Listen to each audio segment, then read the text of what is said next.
بالنسبه للفكره ديالنا ديال اليوم غادي نشوفوا طاكوس تحضير منزلي كيجي من ألذ ما يكون بحشوه خاصه. واحد بعض الاضافات كنضيفهم في الحشوه كيعطيوها لذه خاصه.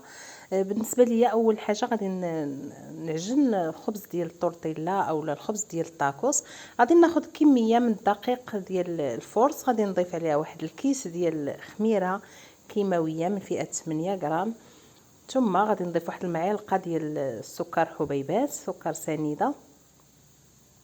ايضا غادي نضيف الملح على حسب الذوق.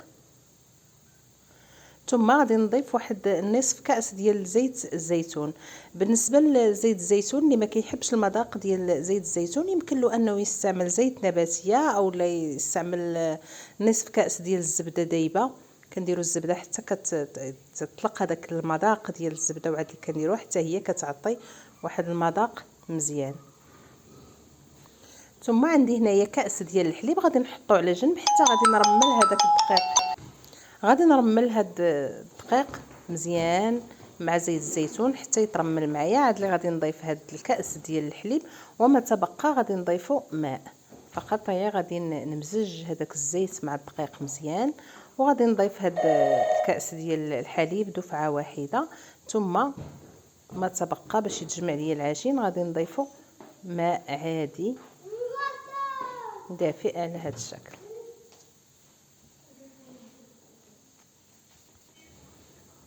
غادي نجمع العجين ديالي مزيان حتى تجمع ليا وندلكها شي شويه باش تجيني عجين متماسكه مزيان. غادي نضيف قليل من الماء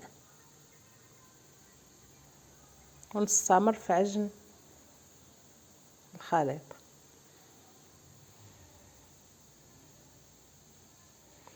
من بعد ما عجنت العجين ديالتي مزيان ودلكتها غادي نحاول ندلكها مزيان بهذه الطريقه. خاصها تجي رخوه وتجي مدلوكه مزيان.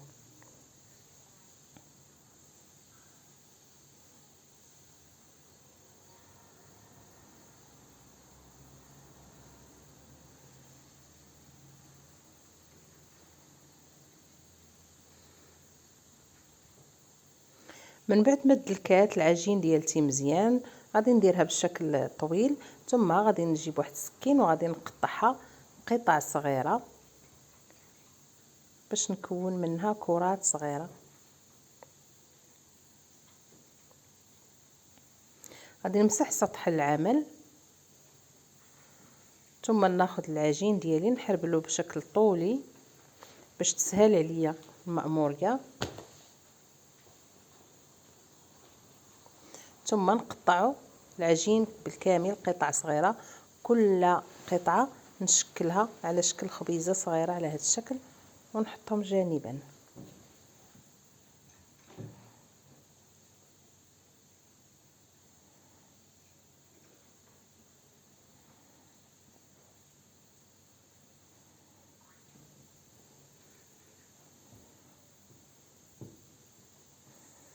كل هالعجين ديالي نصنعها على شكل كرات بهذه الطريقه.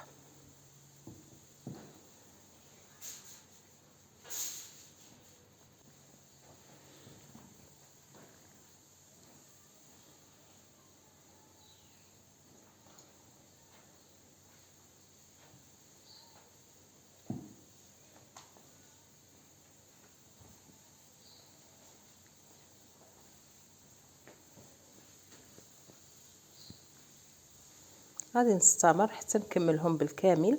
ثم غادي ناخذ واحد البلاطو غادي نوضع فيه جميع الكرات ديالي اللي صوص. ثم غادي ندهنهم بالقليل من الزيت النباتيه ونغطي عليهم ونبدا ناخذ من اول كره.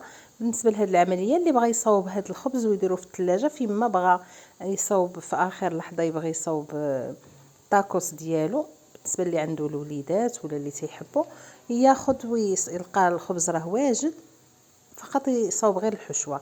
غادي ناخذ واحد المقله، انا هنايا كناخذ مقله ديال بغرير ما كتلصقش خفيفه. ثم غادي نمسح سطح العمل وناخذ من اول كره كنت صاوبت الكره الاولى اللي كنت صاوبت يعني. تنغطيهم هكا بالكيس وكنحطهم في الطاوله. نبدا ناخذ من اول كره، نستعن بالقليل من الدقيق وبالمدلك. نحاول انني نطلق هذيك الخبيزه ديالتي بالمدلك بهذا الشكل حتى ترقاق ما امكن. خصنا نرققوا ما امكن، داكشي علاش نستعملوا المدلك بهذه الطريقه. كنبقى نقلب فيها سطح العمل مرشوش بالقليل من الدقيق باش ما يلتصقش ليا العجين لا مع سطح العمل لا في المدلك. كنمشي بهذه الطريقه حتى كتولي رقيقه معايا وكتسرح مزيان.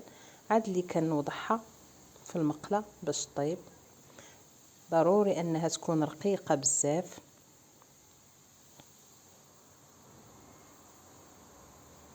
ثم غادي نبدا نطيب فيها على عافيه مهيله.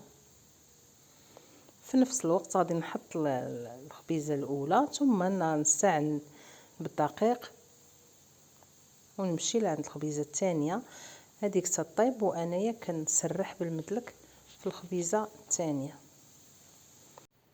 ثم غادي نستمر بنفس الطريقه بالنسبه للخبيزه الثانيه. غادي نرش سطح العمل بالقليل من الدقيق ونستعن دائما بالمدلك وانا كنسرح في الخبيزه حتى نحصل عليها رقيقه بزاف، عاد اللي نطيبها على ما طيب الاخرى. في نفس الوقت انا مقابله الخبيزه الاولى وكنسرح في الثانيه.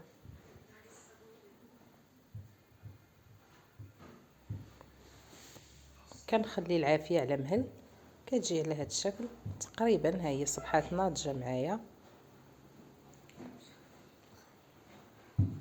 غادي نكمل القطعه الثانيه بالتسراح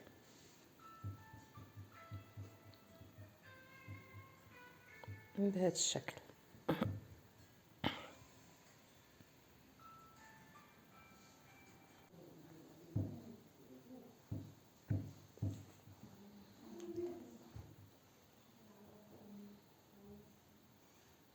نحاول نجبدها شي شويه باليدين ديالي، نعاون المدلك.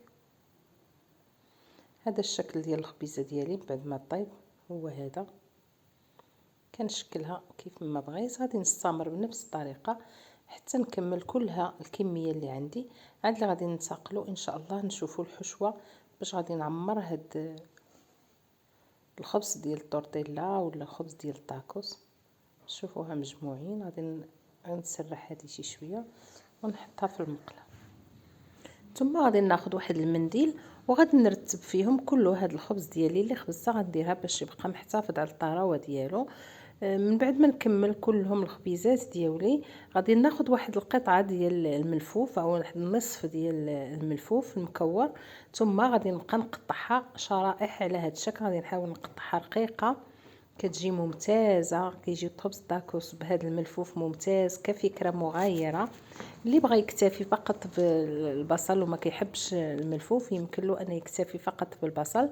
انا كناخذ البصله كنشحرها في الزيت حتى كتدبال مزيان، وفي نفس هذيك المقله اللي شحرت فيها البصله كنوضع فيها الملفوف ايضا يتشحر. غادي نشحر البصله مع قطيره ديال الزيت والقليل من الملح والابزار. من بعد ما تشحرات وهبطات البصله غادي نوضع الملفوف بنفس الطريقه. غادي نوضع له قليل من الزيت النباتيه والملح والابزار وغادي نخليه حتى يدبال. كيجي ممتاز كيجي لذيذ بزاف. غادي نوضعو. وفي الجهه المواليه فانا واضعه الفريت كيطيب، البطاطا كتقلى في نفس الشيء في الزيت. غادي نستمر في التحريك ديال هاد الملفوف حتى يدبال معايا. وفي نفس الوقت في المقله الاخرى راني دايره الفريت حتى يتقلى. هذا هو الشكل ديال الملفوف من بعد ما كيطيب وكيتعسل كيجي ممتاز. كنخليوه حتى كيهبط. ايضا الفريت طيبناه في واحد المقله اخرى غادي نوضع فيها القليل من الزيت. ثم غادي نوضع فيها شرائح ديال الدجاج اللي تنكونوا مرقدينهم من قبل. كندير لهم التوابل كامله وواحد المعلقه ديال الخردل وكنرقد الدجاج وكنوضعوه في الثلاجه الوقت اللي بغيت كناخذ منه. الا لاحظتوا انا خديت منه غير كميه قليله وكنخليه دائما عندي في الثلاجه مرقد. فيما بغيت نصاوب هكا الخبز ديال الطاكوس ولا بغيت نعمر شي حاجه ولا كنلقاه راه فتي وراه موجود. غادي نغطي على هاد القطع ديال الدجاج حتى غادي تشحروا معايا مزيان وغادي يطيبوا. ما كياخذوش معنا وقت طويل. ما كندير لهم لا توابل لا حتى شي حاجه لانني كنكون متبلاهم من قبل. ثم غادي نوضعهم في واحد الطبق ونوضعهم على جنب. وفي نفس هذه المقله اللي قليت فيها، اللي طيبت فيها الشرائح ديال الدجاج، غادي نضيف ليها القليل من الزيت. انا دائما كنفضل نطيب زيت الزيتون، اللي بغى يستعمل الزيت النباتيه يمكن له. ثم غادي نوضع كميه من الكفته، نفس الشيء اللي تنكون متبلاها من قبل وكنكون واضعاها في الثلاجه. الوقت اللي بغيتها كنلقاها راها موجوده فيها جميع التوابل. غادي نشحر هاد الكفته ديالتي، وبهذه الطريقه غادي نكون وجدت كلهم المسائل. ما بقى لي الا نصاوب الصلصه المرافقه. غادي ناخذ كميه من لا مايونيز، انا هنا خديت 2 معالق ديال لا مايونيز. غادي نضيف عليهم لا موطارد، قياس واحد المعلقه ديال لا موطارد. كيتشوب، اذا غادي نضيف عليهم كميه من الكيتشوب، قياس واحد 2 معالق ديال الكيتشوب تقريبا. الصلصه الحاره حسب الذوق، اللي كيحب الصلصه الحاره يمكن له يضيفها، واللي ما كيحبهاش يمكن له يستغنى عليها. ايضا غادي نضيف القليل من لاصوص الجيريان.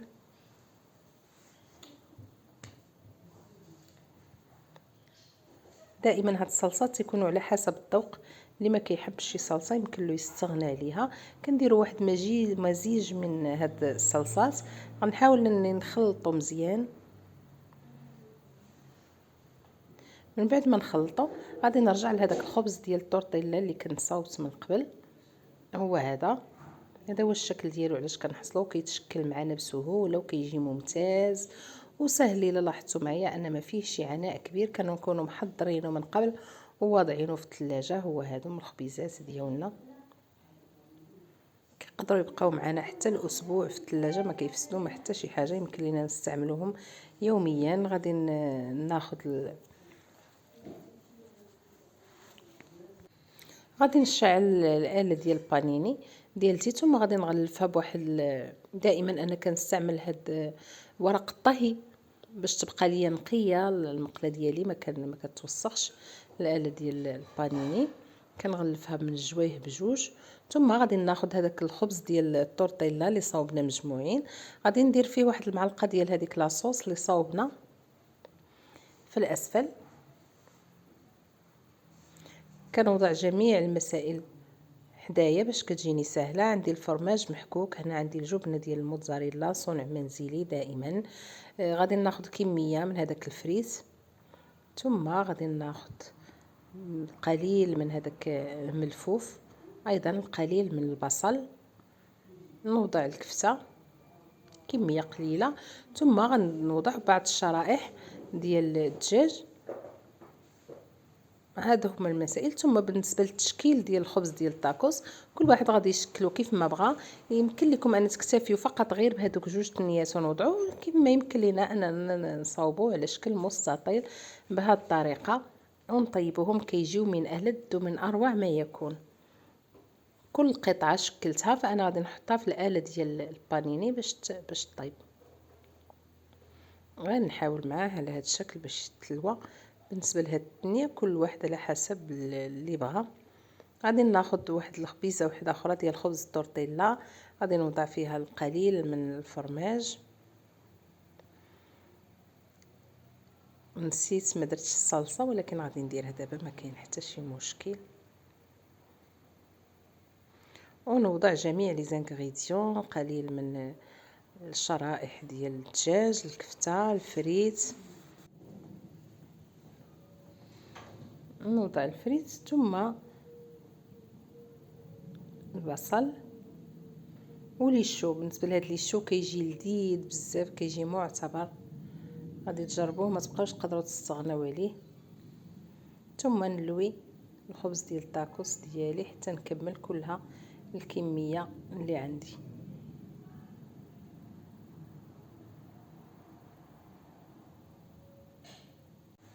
غادي نستمر بنفس الطريقه، ثم غادي نغطي عليهم ونشعل حتى يتخططوا معنا ويطيبوا. غادي نعاود ندورهم على الجهه الاخرى باش نصاوبوا دوك المربعات اللي كيعطيو واحد المنظر لهذا الخبز ديالنا ديال الطاكوس. وغادي نسد عليه حتى يطيب. هذا هو الشكل علاش كنحصلوه، هو هذا. كتجي بهذه الطريقه من ألذ ما يكون، طريقه سهله جدا. كنتمنى ان الفكره ديالي تنال الاستحسان ديالكم وتجربوها. شكرا على حسن المشاهده، ونتلاقاو في وصفه اخرى ان شاء الله. شكرا.